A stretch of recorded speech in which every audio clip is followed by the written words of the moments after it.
Olá, meus queridos irmãos aí da Igreja Torre Forte. Privilégio sempre poder participar com vocês de qualquer conferência que vocês fazem. A referência de vocês em termos de missões no Brasil e no mundo é algo muito importante e por isso eu não perco nenhuma oportunidade que vocês me derem para poder conversar sobre esse tema que para mim é o tema da razão da revelação.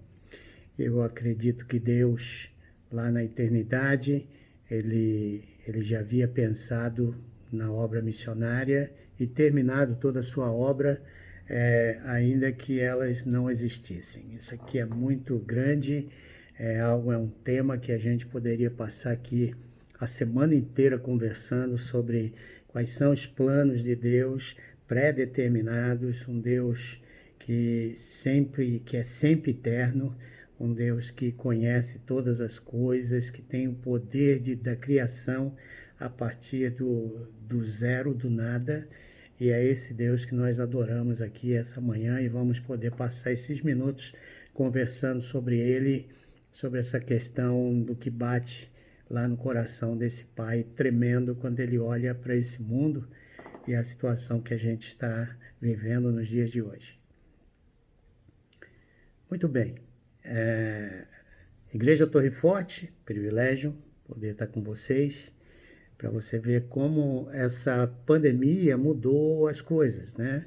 Antes nós viajávamos para fazer conferências, tínhamos que tomar nossos carros, tínhamos que ir a longas distâncias, às vezes avião, para poder chegar no outro lado do mundo, fazer as coisas. Hoje estou fazendo reuniões aqui na minha casa com o pessoal da Índia, vendo o que está acontecendo ali naquele país tão amado do meu coração e que está passando por essa pandemia e a gente não tem ideia de quantas mil pessoas ou milhões de pessoas vão sofrer com essa enfermidade, o Covid-19.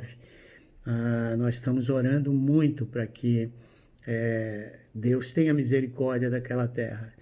Deus tenha misericórdia do nosso país também, mas quando você olha para a Índia com 250 milhões de Dalits que não têm onde morar, não comem praticamente uma alimentação por dia, é sempre o que sobra nos lixos e se as pessoas querem dar. Então, nós estamos falando aqui de uma pandemia que pode se estender por toda a Ásia durante um bom tempo. De alguma forma, você está vendo como Deus é capaz de trabalhar situações inusitadas. Pode pegar uma pandemia como essa, não que ele queira isso, mas ele pode tomar uma pandemia como essa e quebrar um sistema inteiro, como você tem visto, como a economia do mundo tem sido mexida, e não só a economia, mas tecnologia, tudo tem sido mexido no sentido de que os homens já sabem que não têm condições de dar respostas a um problema natural, a uma situação de epidemia alargada, global, como essa que nós estamos vivendo. Isso quebra sistemas, sistema econômico, sistema social, coloca os governos na questão de saúde numa situação muito delicada. Isso aqui não é só Brasil, o mundo inteiro, inclusive Estados Unidos, os grandes países do mundo estão sofrendo hoje com essa pandemia. Então, se Deus, por exemplo, na Índia, vamos tomar a Índia como um exemplo aqui para nós, temos ali um sistema de casta onde a pessoa nasce e morre dentro daquela casta. Agora nós estamos vendo aí uma pandemia que não escolhe classe nem casta social.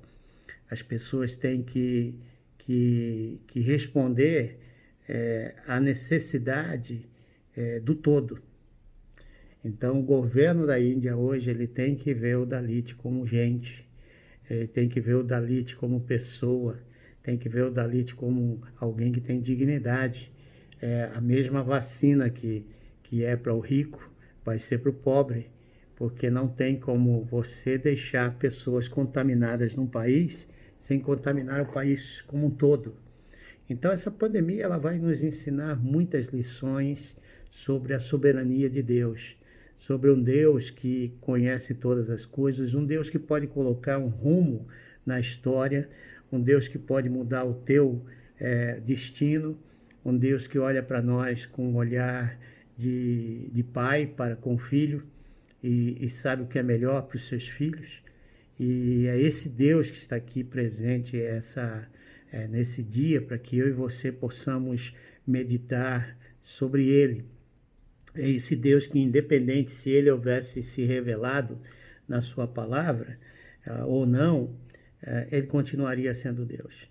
Ele, por amor à sua criação, Ele é capaz de se revelar e dá para a gente traços. Nós não entendemos tudo, mas Ele vai dando traços para que a gente, no decorrer da história humana, vá se encontrando e percebendo a grandeza de um Deus que pensou nos mínimos, mais mínimos detalhes, inclusive os vírus que são capazes de equilibrar a situação mundial. Então, por isso, queridos, eu creio que é um momento de esperança para a gente, é um momento da igreja se levantar com muito mais força do que antes da pandemia, é um momento de avivamento, porque o Senhor conhece as nossas obras, e se Ele conhece as nossas obras, que é o que Ele fala em Apocalipse, capítulo 2, quando Ele se refere à igreja de Éfeso, uma igreja que vivia num contexto de imoralidade tremenda, onde a deusa Artemis ou Diana era adorada e vinha gente de todas as partes do mundo para aquele porto que era chamada rainha dos portos daquela região inteira. De repente, essa cidade vira ruínas. Por quê? Porque o Senhor conhece as nossas obras. A onisciência de Deus é capaz de olhar as igrejas no mundo inteiro, embora Ele tenha escolhido 7 igrejas com características que demonstram aquilo que as igrejas no mundo inteiro passam por serem instituições humanas, com gente transformada lá dentro, mas que também tem suas virtudes, tem seus desejos. Então nós constantemente somos indagados, exortados pelo próprio Deus na sua palavra. Então aquela igreja de Éfeso é uma igreja que nasce no meio de um contexto de ideologia totalmente pagã, totalmente distanciada do Senhor, sem qualquer traço de um Deus que fosse monoteísta.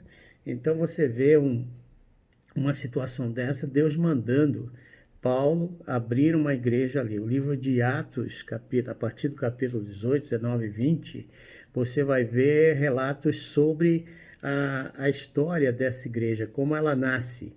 E quando Deus envia Paulo ali para dentro daquela cidade, Paulo vai ter que se defrontar com tudo isso.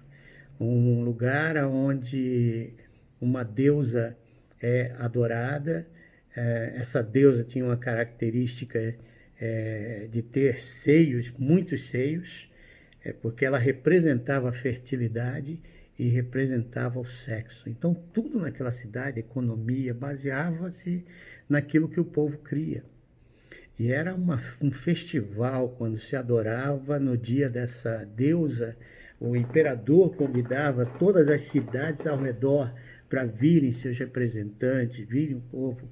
E ali a economia inteira era regida por isso. Inclusive, tudo que era edificado, inclusive aquelas estátuas e também esfinges, tudo com características dessa deusa, era vendido nessa época, e esse foi um dos problemas que Paulo vai ter com um desses homens que perde o seu negócio por causa do crescimento do evangelho. Quando o evangelho entra num determinado lugar, ele vai quebrando mesmo essas barreiras, e a gente só tem que tomar um cuidado para não sermos muito mais cultural do que um evangelho que faça discípulos, independente do lugar onde esteja. Nós tivemos na história de missões momentos em que a gente, querendo ou não, forçava uma barra sobre as pessoas, ao invés de mostrar o Deus para as pessoas com a nossa vida. Então, a história de missões, ela tem algumas coisas que a gente precisa consertar. Estamos fazendo isso porque é uma dinâmica, nós somos um corpo, esse corpo vai crescendo e vai se arrumando, né? Então, queridos, para a gente começar esse tema, mais esse pano de fundo para você saber, o mundo precisa de Deus. Sem esse contexto, não tem missões. O contexto de que pessoas estão perdidas, pessoas precisam da graça de Deus, os governos não sabem o que fazer. Não adianta a gente dizer que queremos salvar as pessoas para o céu e elas continuam no inferno aqui embaixo. Nós precisamos entender que o Evangelho é o poder de Deus para a transformação do homem. Uma vez que esse homem é transformado, todo o seu contexto passa a ser abençoado. Muito bem. John Stott, uma vez, ele disse uma coisa interessante. Ele falou assim: ainda que o mandato bíblico para missões não esteja limitado a algumas passagens bíblicas, não nos engajamos em missões pelo fato da Bíblia nos dizer, mas porque Deus está cumprindo a sua missão e tem nos instituído, através das Escrituras, a nos unir à sua obra. É interessante isso aqui que John Stott fala, porque é exatamente aquilo que confirma aqui no meu coração. Se você tem um Deus que é onisciente, um Deus que vê o fim a partir do começo, esse Deus está olhando a história como um todo. Ele pode mudar os rumos das coisas de acordo com o tabuleiro que ele mesmo tem colocado as peças. Ele é aquele arquiteto que consegue olhar pela maquete tudo aquilo que é a construção da sua história. E é esse Deus que quando, antes mesmo de criar esse mundo, ele já tinha a missão dele no seu coração. Ele estava lidando com dois problemas. Um problema era Satanás e toda a sua hoste que havia se orgulhado ao ponto de dizer: eia, nós vamos subir ao trono do Altíssimo, nós vamos ser como o Altíssimo. E essa ideia de poder, de fama e de prestígio, ela é passada para o ser humano, e Deus está lidando agora não somente com Satanás. Quando ele começa a revelação dele da palavra, ele está lidando não somente com Satanás, mas está lidando também com o ser humano, que é influenciado pela serpente. E aqui você precisa entender a onisciência de Deus. Quem é esse Deus antes da fundação do mundo? Para você entender que quando ele cria com propósito. Quando Deus cria esse mundo, ele já tem um plano. Ele já sabe o que vai dar lá na frente. Ele já coloca o ser humano, sopra nas suas narinas o seu espírito, o seu fôlego, para que a gente tenha esse discernimento ao ouvir as Escrituras, de que, uau, esse Deus tão poderoso, Senhor do Universo, o Criador de tudo que existe, daquilo que é e que não era, ele é Criador do nada, desse mundo inteiro, para que eu e você pudéssemos desfrutar aqui. E quando a gente tem essa consciência restaurada, porque isso foi tirado através do pecado, quando ele entra no ser humano, isso é arrancado. Todos os conceitos de Deus são tirados, para que a gente viva a nossa carne, para que a gente viva pensamentos satânicos, para que a gente possa agir de acordo com os impulsos carnais e perdendo aquele sentimento gostoso de paixão pelo Senhor, que é o que o Senhor vai dizer para o povo lá de Éfeso: olha, eu conheço as obras de vocês, eu sei que vocês fazem obras fantásticas, eu sei que vocês têm um labor tremendo, eu conheço a persistência de vocês. Você vê, esse Deus maravilhoso, pela onisciência dele, ele olha o mundo inteiro e vê as igrejas dele, todas aquelas igrejas que fazem as coisas acontecerem nesse mundo. O Senhor sabia. E o Senhor dizia também: olha, eu vejo que vocês não suportam aqueles que são do mal. Então, Deus olhava para aquela igreja no meio daquele contexto e via e dava elogios. O Senhor elogia a gente.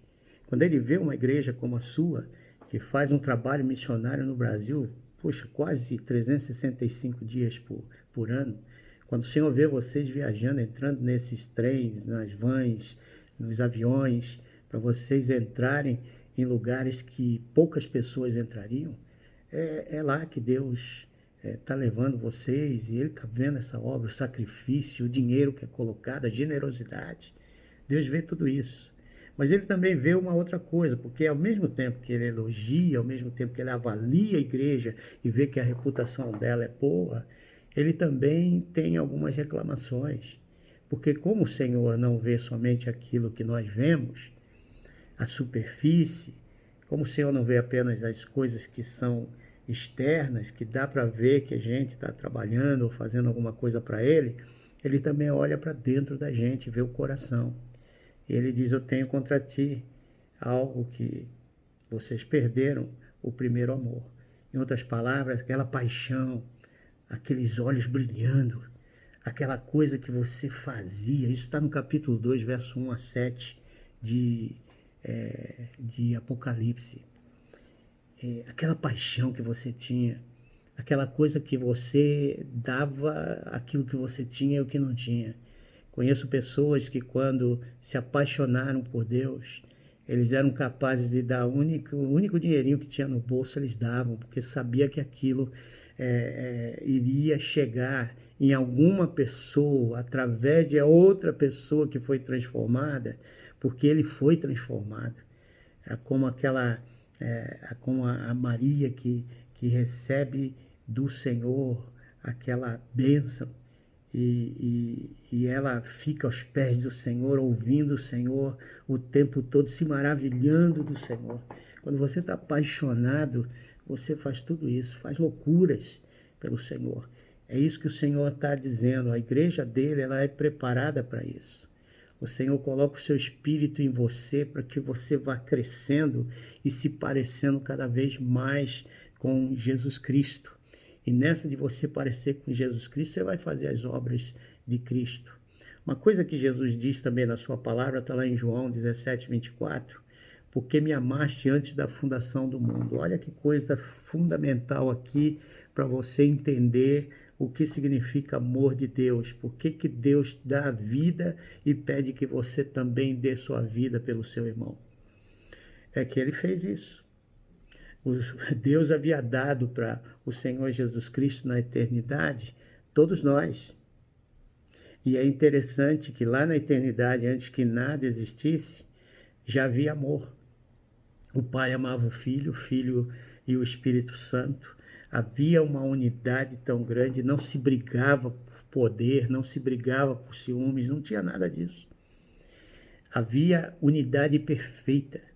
E é interessante que quando diz isso, né, que o Senhor, ele convivia na eternidade, Pai, Filho, Espírito Santo. Isso aqui é importante para você entender a obra missionária.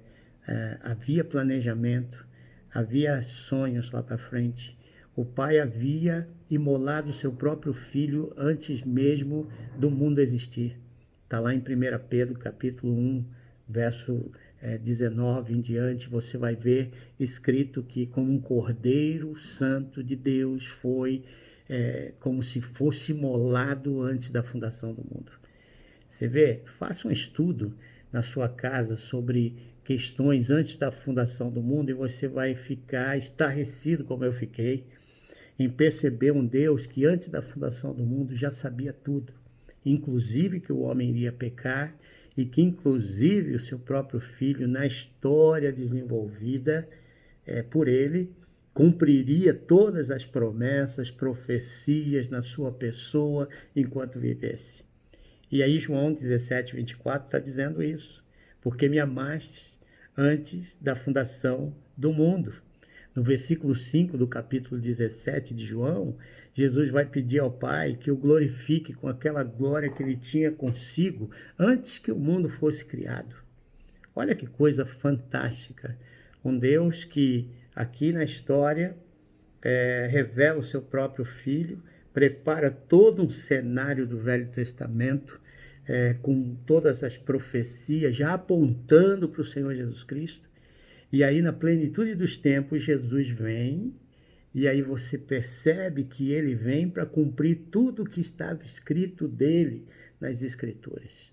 Você vê, missões não é um programa. Missões não é você simplesmente se reunir, cantar algumas músicas e uma vez por ano você pensar no tema. Missões é aquilo que o próprio Deus decidiu fazer nesse mundo. Aliás, a razão da criação do ser humano foi por causa de missões. Como eu disse, o Senhor está lidando com Satanás e o Senhor está lidando com o ser humano. Quando ele ganha esse ser humano, o Espírito Santo convence esse homem, seja onde ele estiver, do seu pecado, da justiça e do juízo. Esse homem é transformado de dentro para fora.